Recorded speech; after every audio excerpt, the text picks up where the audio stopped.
What's going on, everybody, and welcome back to Comic Breakdown. In this video, we are jumping into Immortal X-Men issue number 15. We continue on the Fall of X. Right now, mutant kind is in shambles. Whether they be on the run or lost in the desert, it has all come down to a fight for survival, with Celine and Sebastian Shaw making their moves. What they want is Krakoa. And then you have Exodus leading the mutants of 250,000 through the desert. They are looking for the promised land, but what they are about to find is not what they expected. So make sure you guys have subscribed to the channel, make sure that you like this video, and with that being said, let's dive into this breakdown. Alright gang, so as we dive into this issue, we are picking up with Celine and Sebastian Shaw. And right now, Celine is draining all of the Orcus soldiers that had made landfall on Krakoa. As she eats them, she consumes their memories. She has seen exactly what is on that island, what all the Orcus agents have been running from. And now Celine fully understands exactly what is on that island. No fingerprints of psychic tampering that she can see. In other words, it is somebody who is so good they're not going to leave behind any evidence. Sebastian Shaw immediately knows that this is Xavier. That's what takes us to the Krakoan perimeter. All the soldiers fully loaded up with Psyblockers. Psyblockers that Sebastian Shaw himself had built. But as they prepare to launch off, Celine lets it be known that this is important to her, that the external gate is hers, that those bones are her fraternity, and Sebastian Shaw gives out one last warning, that Xavier will be on the island, that he has some telekinetic powers now, but Sebastian Shaw would like him alive. Because of his brain, because of how marvelous it is, Sebastian Shaw sees it as a resource, one that he can exploit. When it comes to Sebastian Shaw, it is always about the money. But this is what takes us to Exodus, in a place known as Nowhere and No Win.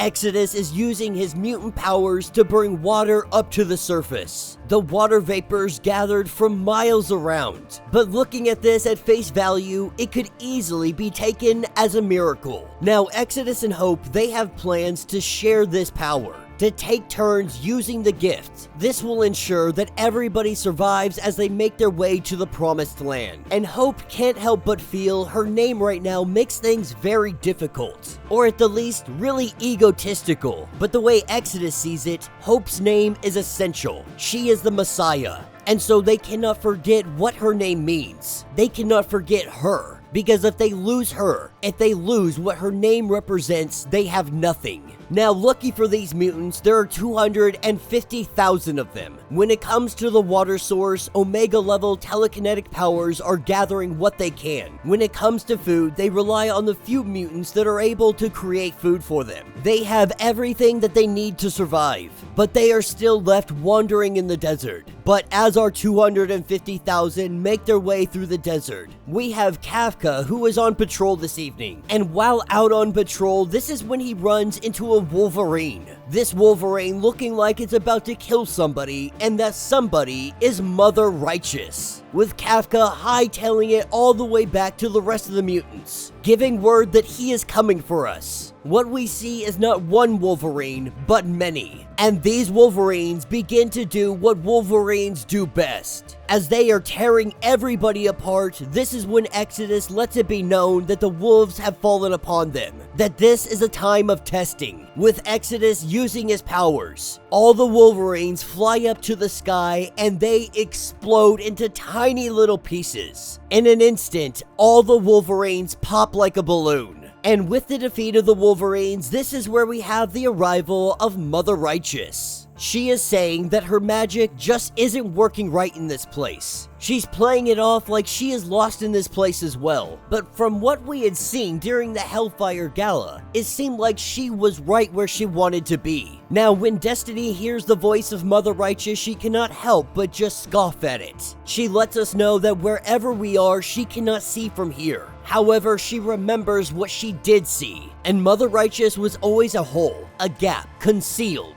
Destiny knows that she has a very big secret. Mother Righteous lets it be known that her secret is that she is a mutant. that she heard the voice of Xavier and now she finds herself in this desert land. But Exodus is very skeptical. She claims to be a mutant. Why is she unknown to everybody? And her excuse for this, she saw how they treated the Scarlet Witch, saying that she feared for her life on how they treated her. With her being a witch, she feared that they might do the same to her. This is where we finally learn exactly what her mutant gift is though. Her mutant gift, it is like legions, but it is microscopic. Many gifts, but none of them solid. And so when they finally do agree to allow her to accompany them on their march, she says that they can head back to her place, that she has been so lonely with a whole city just to herself. This is what takes us back to Krakoa. The Orcus agents have made landfall, and because they have the blockers on,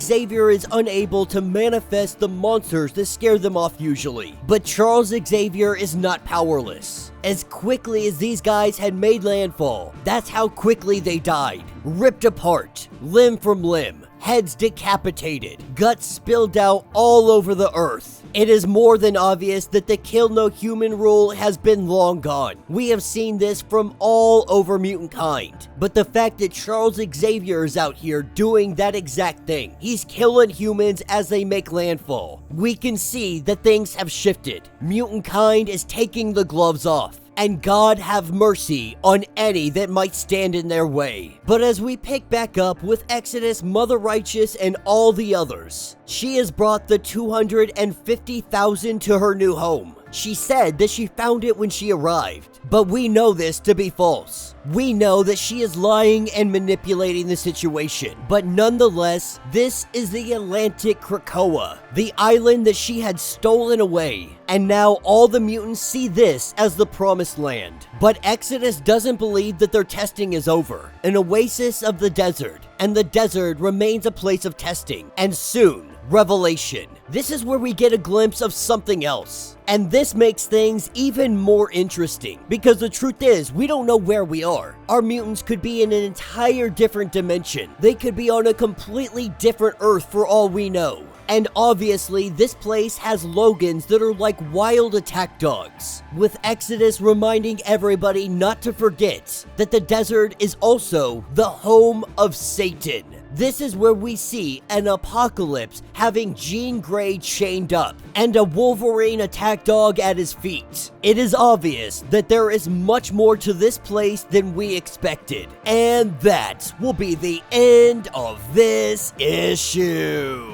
So let me know what you guys think down in the comments. Now, by first appearance, this does not appear to be our Apocalypse. It does not appear to be our Jean Grey. So the question now remains, who are they? While we ponder this, Mother Righteous is also making her play. Now, we all know that she is aiming for Dominionhood. That has been her goal ever since she found out that that is even a possibility. My thought process is what she is doing is trying to get people to thank her. She is trying to get the faith of the people on her side. Having this island just so conveniently for 250,000 mutants. How many of them do you think are gonna thank Mother Righteous for bringing this island to them? No matter what, in this situation, it only makes her more powerful. Lying and manipulating, doing whatever it is she can do. I also find it very interesting that her power set is different from that of Sinister and the others. She really is a very unique Sinister all of her own.